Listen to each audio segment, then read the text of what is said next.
presser ever. All right, men's basketball joined here. Head coach Mike Dunlap, Christopher Speller, Tyler Red. Welcome back, coach, to the second semester. We haven't talked to you in quite a while, but you ended the few games this last few weeks with the trip down to Texas. Couple big wins. Can you talk on that and how you guys ended that first half of the season so well?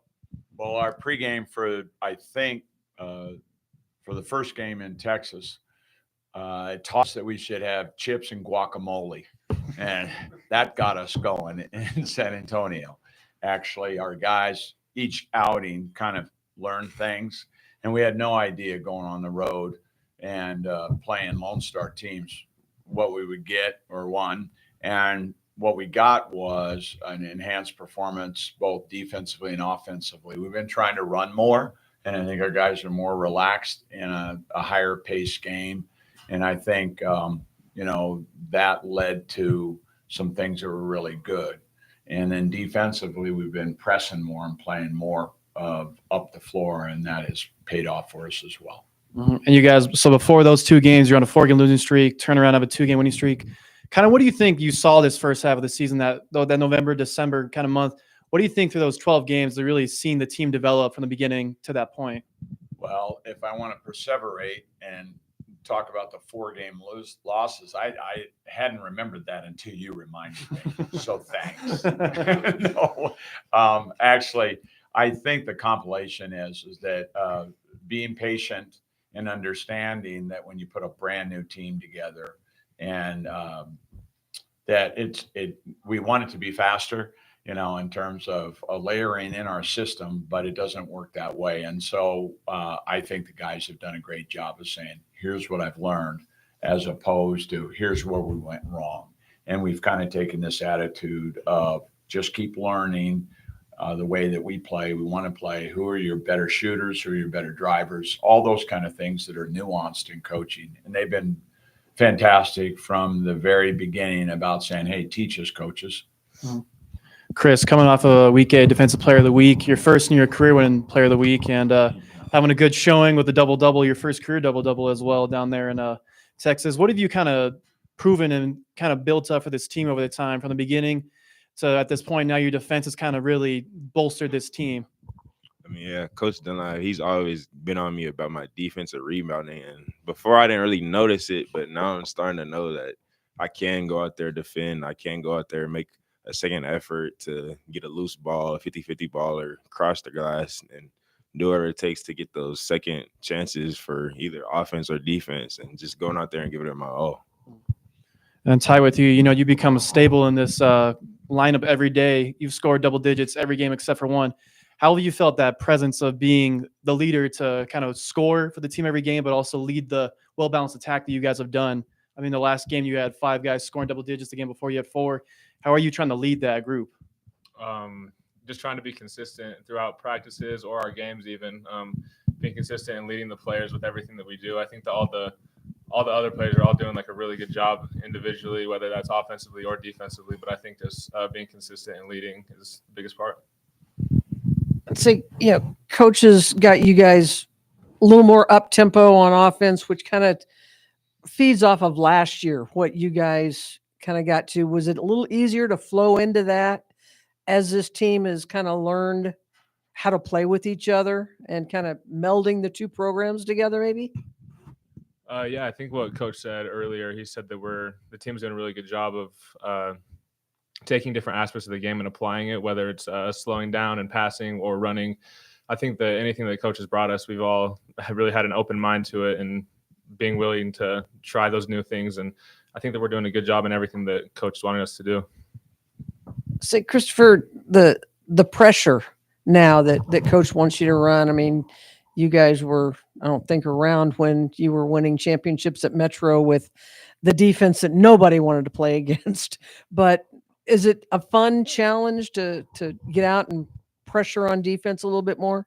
Most definitely. I mean, we wanted to play like this in the beginning, but having that young team going through those early experiences, we had to go and practice, go over our mistakes and learn from it. And now we're moving more towards playing that fast pace and playing more ball pressure defense and just full court. See, Coach, you seeing things kind of starting to come together for this team. And, like you said, it's going to be a roller coaster at times with all the new guys and the young guys. Now getting back into conference play where you're a little more familiar, but really not so familiar. Is it time to kind of unleash this team and see what they can do? Yeah, I'm in phases is what we talk about. And if you take one possession in a game, you have the first part of it is called the fast break. Second part of that is secondary, and the third part of it is what are you going to do with your half court offense, and can you have an identity? And our identity is the pass. Regardless of whether we're running, we're coming through that middle phase of the possession or at the end, synergy says that we're very good in what we call a hot situation inside of 6 seconds. So without all the coach speak is that as building a house, you have to put the foundation in first of whatever your beliefs are. So again, Ty, Austin, Chris, Eric, all those guys have been very accepting of a different style. And then they begin to understand now that defensively we are opening it up. But I think that timing's everything. When are you going to do that? And we had a high turnover count. And so what that high turnover count said in the first couple of games is, well, if you keep playing fast, you're never going to learn how to reduce those turnovers. Then we move to an extreme and we have 2 turnovers and a half. And I suggested after that game that there wouldn't be another team in the United States that had 2 turnovers, Division 1, 2, or 3. That is a hard one. So that's called ball responsibilities, and that's the basis of your foundation. Now let some of that line out, and they understand repetitively how not to turn the ball over at a higher speed. And so the same thing is happening defensively, how to keep the ball in front, how to set your traps. But if you're trying to do all of that at once with an 18-year-old and a whole gaggle of them, then you'll be in trouble. And so take your punches early in the fight to see what you can do in the second, third, and then that last third of the RMAC. I have no idea, where that'll put us, but I do have an idea that we're extremely dangerous team. And we're a team that each time out, people are seeing a new phase. And so I'm excited about that. And then tapping into the potential of these 2 young men. I think he's going to be the best defensive player in the RMAC, and I'll put that on him because I think he enjoys it now. Before, it was kind of a pressure statement. I don't know if I want that identity. And then all of a sudden he gets an accolade that he never had before. And so I just told him, I said, you have strengths that you will manifest into really some layups, some free throws, some other things, shooting a 3 with confidence when you're doing that other side of the ball. And all of a sudden he's taken it. And Ty has done the same thing. I said, Ty, you're going to get a lot of shots. We're going to work our offense so you get a lot of shots. And he's like going, whoa, there's a responsibility of trying to put those things in the hole. And it's difficult to be that guy. And I said, you are that guy. And we're going down that road, and it's a one-way street. And Chris has helped him a lot in saying, hey, shoot that, Ty. Let's go with this. And so that's the stuff that is starting to evolve. Coach, there obviously is no textbook on how to handle a team coming back from a couple weeks of no live game action at all. In your experience, what's kind of the best way to get them back up to speed, or is there a best way? Is it depends on each team each year? 3 things. One is the players have to accept accountability for fitness while the break is on. So when we are over that break in there, these guys were doing things cardiovascular wise that would keep them in touch with the ball. Second is that taking what they've learned already, I would suggest that our freshmen are sophomores now. I mean, just in knowing the drills, knowing our identity, playing to our strengths, you can see it. Whereas before I was having to explain whether the ball was round or square. And I mean, it was like, oh my God. But now, not so much. And so I'm really excited about the fact that we can do some things that I learned in the NBA in terms of coming down the floor and you're using what they call shakes or double drags and stuff like that. It's fun for them to see, oh, we're not only just going to have to pass and cut and tear ass kind of thing. And so I'm excited about that. But yeah, and then the third part of it, I would say, is confidence. And confidence comes, obviously, we've heard through preparation, but with them is that understanding that when you miss 3 in a row, the 4th one's going in because they put the work in. And I think they're starting to believe that. And then in terms of the team kind of picking up some new concepts you've brought over, would you say the learning curve, it kind of takes off exponentially at this point of the season? Absolutely. And the thing that you learn is the other RMAC teams teach you lessons. Like Regis likes to switch a lot. And I think as the game wore on, we were down. And then with 4 minutes to go, we're down 11 and we come right back. It's our ball, one possession game. And so that's been a testament to this team all year long. They're a second half team. And so those things are going to come to full circle for us in terms of we'll get on this first half, but then we'll start to push. But these teams are teaching us, they're well coached.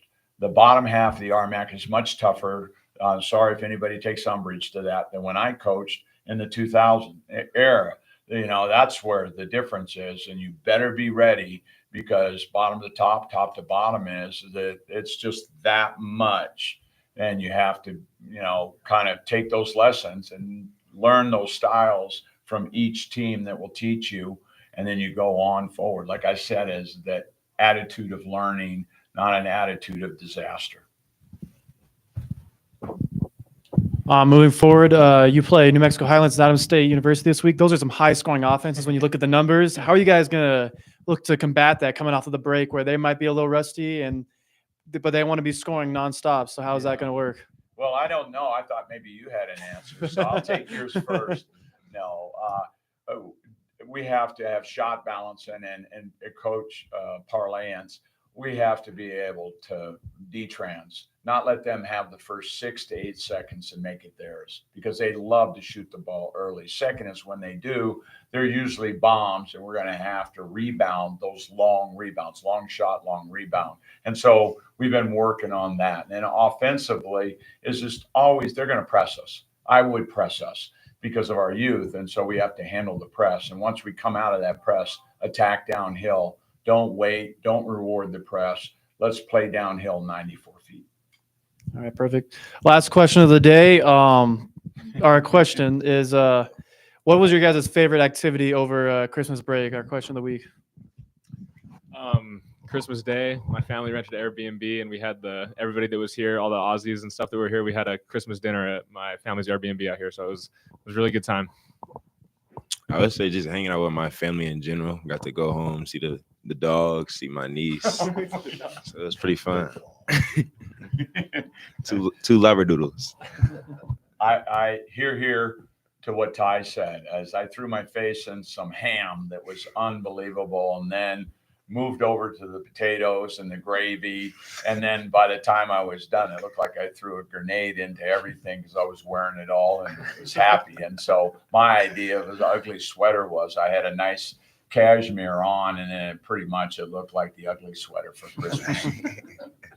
All right, perfect. Thank you, guys. Thank you. That's right. There you go. Oh my God. My Louis sweater. Yeah. It has Christmas all over it. Thanks, you guys.